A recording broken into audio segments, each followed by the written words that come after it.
You guys are having a good time, I guess. Because, as you know, if you come to FanX and don't have a good time, I'll kill you. Welcome, Mr. Hodder, Thank Salt you. Lake City. Welcome, everybody else. It's been 2 years since I've seen all your faces. At least I get to see half of them this year. First, let me say thank you for trying to keep everybody safe and healthy this year at FanX. I appreciate it so much. My name is Smithson. I used to write for Fangoria. I contribute to Screen Anarchy, Movie Maker, and I'm a long-time Friday the 13th fan, and it's such an honor to sit here with the sweetest man with such a huge body count, Kane Hodder. So,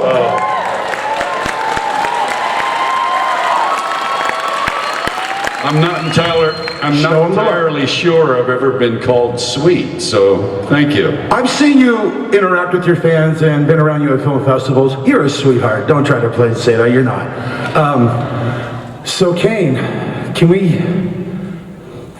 Well, my first question was a little weird. Okay, let's take it here then. Your first film experience was on California Split, right? Wow. Yeah. Some knowledge, yes. Robert Altman, Yes? who directed MASH, which led to the TV show. We have some of those people here. I'm curious about what your first day on there was like. You talked about it in the documentary, but did you get to meet Altman? Like, what was all that like for you? Is there any way you can lose the mask? I can. Okay. So what? So your day on California Split that first time. Yeah. What was the experience for you? Because I know it led to your love and your want to be in films. I'm sorry, there's an echo here, so it's messing with me. You know, I was going to college at UNR, Nevada, Reno. I saw an ad that was looking for extras for a movie called California Split. I thought, might as well, I don't have class. I went down there and just did some crowd scenes and stuff, and I just loved being on the set. And that was my first and only experience as an extra. And then later, I went to Los Angeles and saw the stunt show at Universal, and that made me think, wait a minute, that's something I think I could do, because I don't know how much if you've seen the documentary To Hell and Back or read the book Unmasked or anything, but I used to do crazy, dangerous things to entertain my friends and to scare them. And the classic story is going to Hawaii and going up on the 35th floor of a hotel on the observation balcony, and the railing is here, 35 floors down. I climbed on the outside of the railing, holding on. We were in Hawaii to play basketball for high school. And I climbed on the outside of the railing, and my friends were terrified that I was going to fall. So to make it worse, I would let go of the railing and catch it again before I went. And they just could not handle it and took off. And I thought, wow, that was fun for me. And then, you know, realizing there was a career where you could do that kind of thing and get paid well for it, I decided I would try that. Unfortunately, did not get my degree, but went to LA, moved there, went to stunt school, and gradually started working as a stunt performer. And every job I ever got, I just loved it. I loved being on the set, and then being respected by all the cast and crew, because you're the people doing the dangerous stuff. It was just a perfect career for me, I thought. And you know, I just continued with it until I could start making a living, and then that happened. And in fact, the turning point in my stunt career was I did a movie with another actor who's here, Bill Catt. I did a movie called House. Yes. And that was the turning point in my career where I actually started making a living, a good living doing stunts, and it finally all started paying off. All the, you know, all the time invested and the suffering as I could barely pay bills and stuff, but yeah. And then shortly after House is when John Buechler came along and said he wanted me to play Jason, So can you take us through that first time you were completely done up in the Jason regalia and you looked in the mirror and saw yourself? How powerful was that? I mean, you know, first of all, just being told I was going to play the character. I was a huge horror fan throughout my early career, just loved horror films, and then to know that there were 6 previous films, and this character is known around the world already after 6 films. And now, just try to imagine that you're a fan of this character, you love watching the previous films, you love horror in general, everybody knows the character Jason, and out of all the people in the world, you're the person that's going to be doing it. It was unbelievably surreal, and I thought it was the biggest honor to be chosen to play the character. I had to do whatever I could to make the character watchable and enjoyable. So I, you know, basically invested my whole soul practically into playing the character the first time, and I loved every minute of it, even the 3.5 hours of makeup every day before we start shooting. For 2 months, 3.5 hours of gluing stuff on, and it didn't deter me at all, and there was a lot of good stunts, and it was just a fun role. What did you do to pass the time? And by the way, please line up to Mike for questions, because he's here for you, not just for me.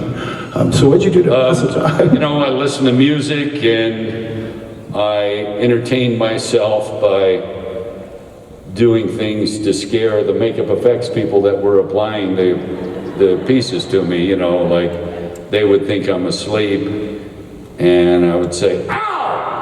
And they would just about lose it, and I said, "I'm just kidding," and I'd laugh, and you know, I guess I was kind of a dick in a way, but you got to entertain yourself somehow with all those hours in the makeup chair, because even after you wrap shooting for the day, it's another 1.5 hours to take the stuff off. So it was quite a process. I'd imagine you end up getting pretty tight with your makeup people too, because you're there so long. Yeah. This gentleman right here, hello, welcome. Hi, I'm Sam. I was just wondering, outside of work, outside of acting, what's your secret hobby? Oh, interesting question. I actually love to play golf, which is why I built a house in Park City. All right. Beautiful. Did you say Park City? Huh? Did you say, where did you build a house? Park City. Oh, wow. Yep.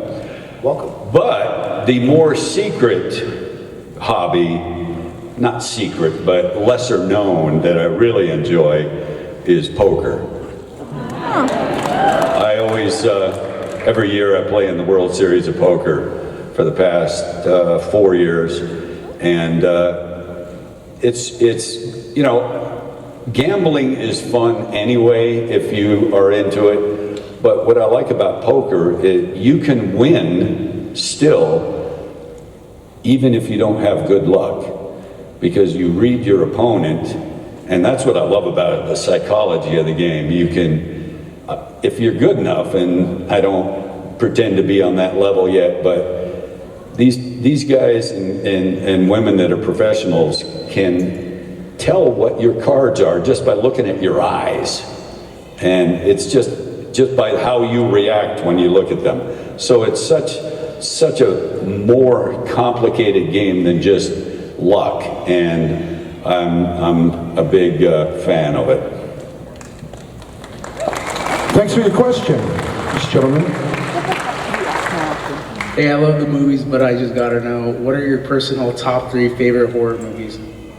Oh, another good question. Okay, so the one I always talk about that doesn't really hold up like I wish it would, it's the one that scared me when I was a kid, was The Birds.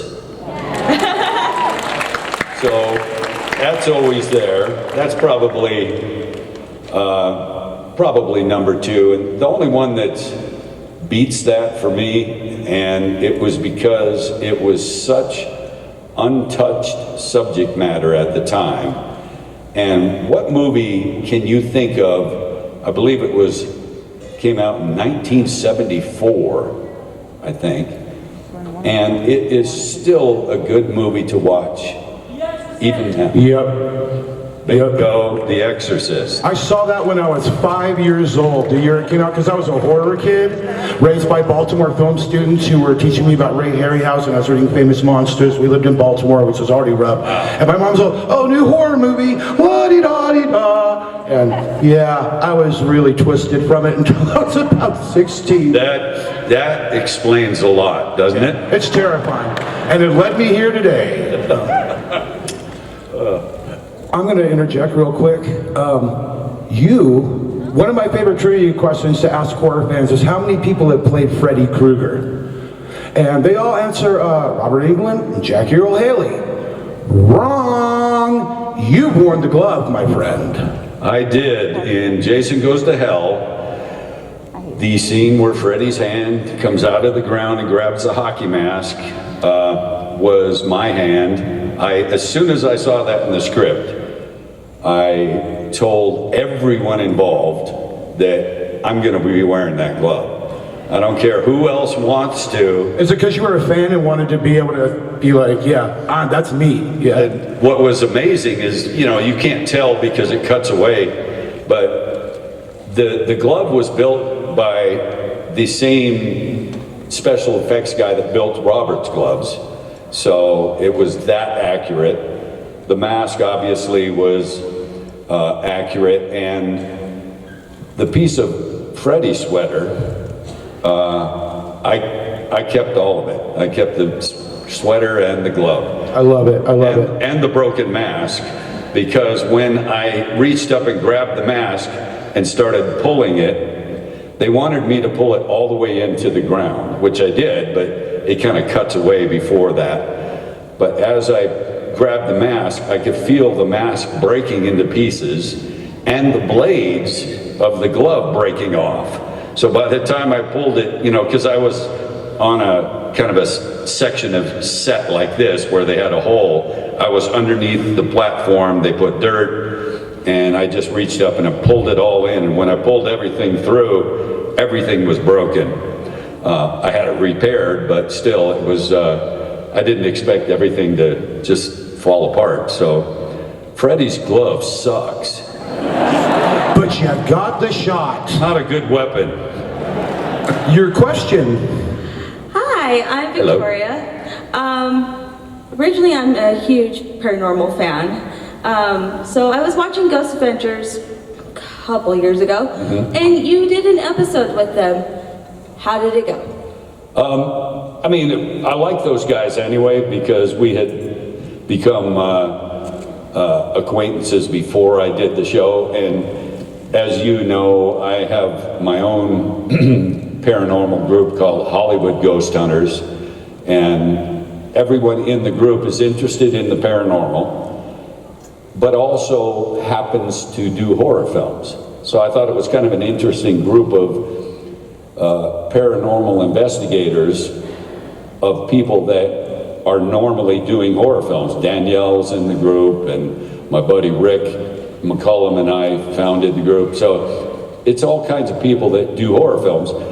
So that in my mind, it was a group of people that are used to creating illusions, so that maybe that group of people wouldn't be so influenced by minor things, because the problem I have with so much of the paranormal world is people almost inadvertently exaggerate what they've seen. They don't even realize they're doing it. Everybody that goes ghost hunting wants to tell a story.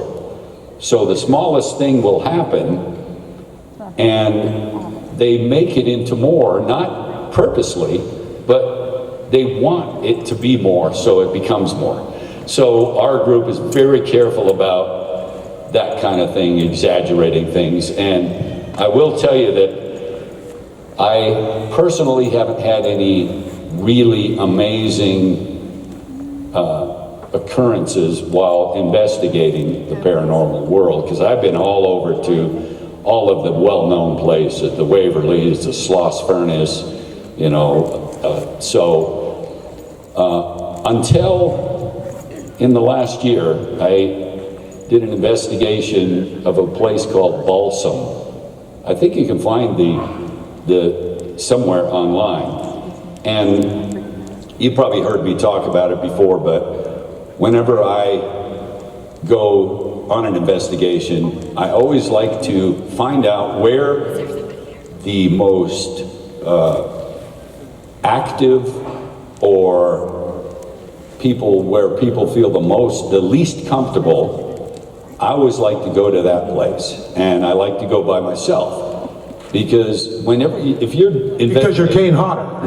well, no, but I don't see how you could ever be really uncomfortable somewhere if you have somebody with you. That's just how I feel. So I always go to that place by myself, typically with a camera that I'm shooting that way and one that's shooting on me. And in Balsam, I took an obelisk, if you guys know what that is. It's kind of an odd device that says things when it picks it up in the atmosphere or the air or whatever. It says words, it pronounces words, and it's usually pretty random. But when I was going to the place where everybody was least comfortable in this location, being by myself and everything, I had enough light to see, but it was still pretty dark. I, for some reason, lost my balance.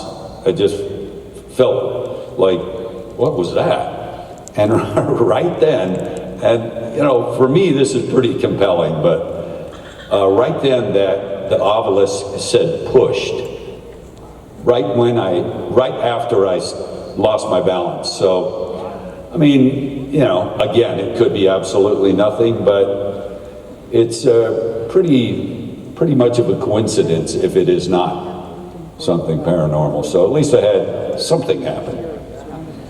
Creepy. Your question, sir. Yeah. How do you be scary and menacing as an actor? Really, I think the key to it being scary, menacing, whatever you want to say, is to be natural. Where as a viewer, I'm taken right out of a scene when I look at the person trying to be scary and it looks like they're acting. I know it sounds like a simple thing, but it's really quite difficult to look natural when you're doing something horrifically violent to someone or stalking them or whatever. And particularly when you play a character with a mask and no voice, those are two tools an actor uses to be intimidating. So now you got nothing. Now you have to be intimidated just by the way you move or stand. And that's when most people tend to try too hard. So there's been a couple times where people have said, hey, can you do the Jason walk at an event like this? Can you do the Jason walk? And I'm like, just kind of how I walk. So if you just watch me walking around, it probably looks similar. And somebody today at the table, and also it has been said before, they and somebody told me this years ago. They said the thing they love so much about me as Jason is when, if I hear a noise or something, I turn my head and then my body follows. And the first time I was told that, I said, I didn't even know I did that. So that's what translates as looking natural. If you don't really intend to do something, you just do what feels right, and it works out. So I guess that's part of the success, is just, you know, being like I'm not an actor. So I basically have a yes and no question. Since, at least in my opinion, you are officially also someone who's played Freddy Krueger, have you ever been asked or solicited yourself to play Michael Myers? Because boy, that would be a 1-2-3 punch. Well, let me just say this. I also did a stunt coordinated Texas Chainsaw Massacre 3. Wow. Yeah, oh yeah. I love that movie, by the way. Oh my gosh. Can't breathe. And I stunt doubled R.A. Mihailov in the movie. Oh well. So I did a few shots as Leatherface. I should have known that. I'm sorry. Yeah. And that was fun. And it was only because it wasn't that R.A. couldn't physically do some of the stuff. It was more of a risk type thing. If he gets hurt doing this, right, getting hit by the car, for instance, when the car backs up into Leatherface, that's me. So if he jacked up his leg or something, now the whole crew is out of work because they have to either replace him or see if he can work with an injury. So it's more of a reasonable thing to have a stunt person do stuff once in a while. You're so good at differentiating your character, like Victor Crowley. Which, wow. I remember seeing Hatchet at Fright Fest when it debuted with Behind the Mask down in LA, and it was like so groundbreaking back then because there was really no gore films. Buechler was doing some of his most amazing work, and it was like a movie you could mosh to. It was like the most metal horror movie ever, dude. But I was going to ask very quickly, and then we'll get to you. How do you go about differentiating the physicality of your monstrous characters? Well, I mean, obviously with Jason, 6 other actors had played the character before, so I still wanted to do my own thing, but that doesn't mean I ignore the previous performances. So I kind of tried to possibly integrate some little movements and stuff from previous actors, and then add my own flavor. Like everybody knows that one of the biggest success parts of playing Jason for me was the breathing. Because anytime that you would see Jason just staring at somebody, could be a mannequin. So I would look in the mirror and say, what can I do subtle that would still look like he's about to explode? And that's when I came up with the, breathing like that, because then it looks like, oh my God, he's about to do something. So that was the case with Jason, but with Victor, this was my character from the beginning. So I could just add, and Adam Green let me have free reign onto what I thought the character's movements would be. And if you ever watch all the movies again, at the beginning, like the first 1 or 2 Hatchet films, I made Victor very twitchy and, kind of like nervous almost in a way, because he hadn't killed people yet. So as each film progressed, I personally, in my mind, brought that down a little bit, as if, man, this guy's really getting used to killing people, and he's not nervous about it anymore. I don't know if it translates into the performance, but it helped me with, being on the set, so. Your question, sir. I loved the Friday the 13th video game that came out a little while ago and was ecstatic that they got you to do the performance capture. I've always wondered how they got you involved. That's a good question because, you know, it's a video game. So I was somewhat surprised when Gun, the company, it's Gun Interactive now, I think they call it, when they approached me and said, we're going to do a quality Friday the 13th game, and we want you to do the motion capture for Jason. Now, I was like, wow, that's amazing, because it's not a movie, but it was their opinion that it should be me, because even though it's animated, you can still see when you watch it that it's me. Even I think that. And just the way how I do the movements and stuff. And I was just extremely happy that they wanted me to do it.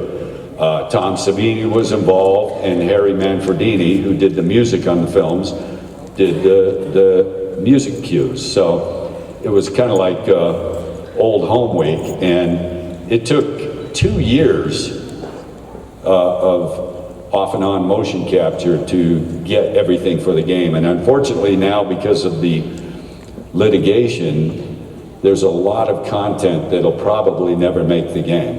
And I'm so disappointed, because there were some things that we did that would be amazing in the game.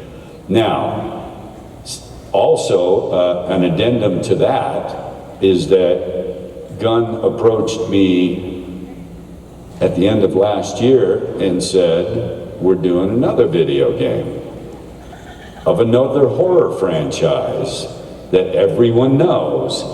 I cannot say what it is yet, they're not allowing it, but it's a horror franchise you know very well. And I am doing the motion capture for The Killer again. And Right on. A nice adjacent industry. A nice adjacent industry for a performer like yourself.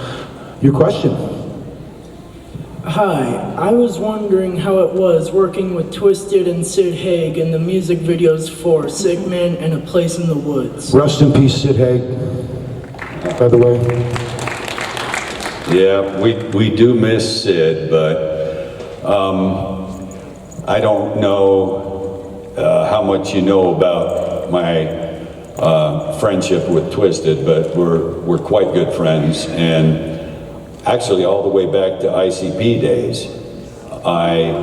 The first video I ever did was my personal favorite ICP song. I don't know if anybody listens to ICP, but You can say it. there's a song called Another Love Song, which I still listen to a lot. And there's a scene where, because Joe and Joey are in it, and Twisted, and there's a girl that is in a car, and she's driving around, and at one point she starts spinning 360s in like a trailer park, and that was me driving the car, and it was just fun working with those guys, because I had enjoyed their music, still do, and I just did Twisted's convention in Detroit 2 or 3 weeks ago, 3 or 4 weeks ago. Man, that whole crew's so good to their fans too. It's amazing. Yeah, they are,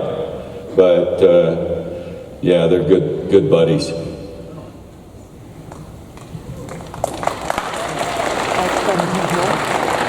Fire away, sir. I was just wondering, what's your favorite version of Jason you've played? Well, obviously, because I love the character, I enjoyed every single film I did as Jason, because let's face it, when I did Part 7, which that is my favorite, by the way, Part 7, because I had the most stunts to do. It contains my favorite fire stunt I've ever done. And the look of Jason I thought was incredible with the makeup and stuff. And so, you know, that's my favorite. But after I did Part 7, for about 10 months, I was starting to do conventions because I was the new Jason. I was one of 7 guys now. And I did a couple Fangoria conventions and started signing autographs and stuff. And I used to sign Kane Hodder, Jason number 7. And I only did that for about 10 months because the following year, they told me I was coming back for part 8. So after that, I dropped the number 7. But if you ever see an autograph of mine that has number 7 on it, far more rare than anything else. But I'd say 7 and then 8, probably, just because if you can imagine being in costume, shooting a Friday the 13th film, and you're in the middle of Times Square. Just an unbelievable experience. I felt like the biggest rock star in history because there were hundreds of people all around Times Square being held back by NYPD watching us film, kicking the radio and all that stuff. And it was just an experience. I don't think I'll ever have something like that experience again, so. I would have liked to have seen Jason rip through the Disney store in Times Square. But that's just me. Again, I saw The Exorcist when I was 5, so. Let me ask you this. What is the, besides like maybe working on the Twisted video or whatever, what's the most joyous experience you've ever had on a film set? There's so many. I bet. I mean, it's just. Let me ask you this then. The funnest experience working with Adam Green? Because he's a crazy guy. Well, not only is Adam Green crazy, but Joel David Moore is crazy. And he was in the first Hatchet film. And this is what I was going to get into earlier. There's a scene in, I think, the first Halloween movie that somebody makes a comment, well, how did he get there? How did Michael get from point A to point B to kill somebody, something along those lines? How did he get there? And so Adam Green thought, let's do a short called Driving Lessons, where Joel David Moore is a driving instructor, and I am Michael. So you have played Michael Myers? Technically, yes. Setting him up and knocking him down, dude, for real. But it's not a film, but you know, it's pretty funny because it's just almost the same thing as, I don't know if you remember, if you've ever seen the Arsenio Hall show where I was a guest on there, in character, in the real costume from part 8 too, by the way. And he asked me questions, and of course I didn't speak, so it was funny. I think we're out of time. I'm seeing 0 on the clock. I'm sorry. Thanks again for coming. Kane, thanks again for showing up and No worries. having fun with us. Thank you, guys. Please come to the table.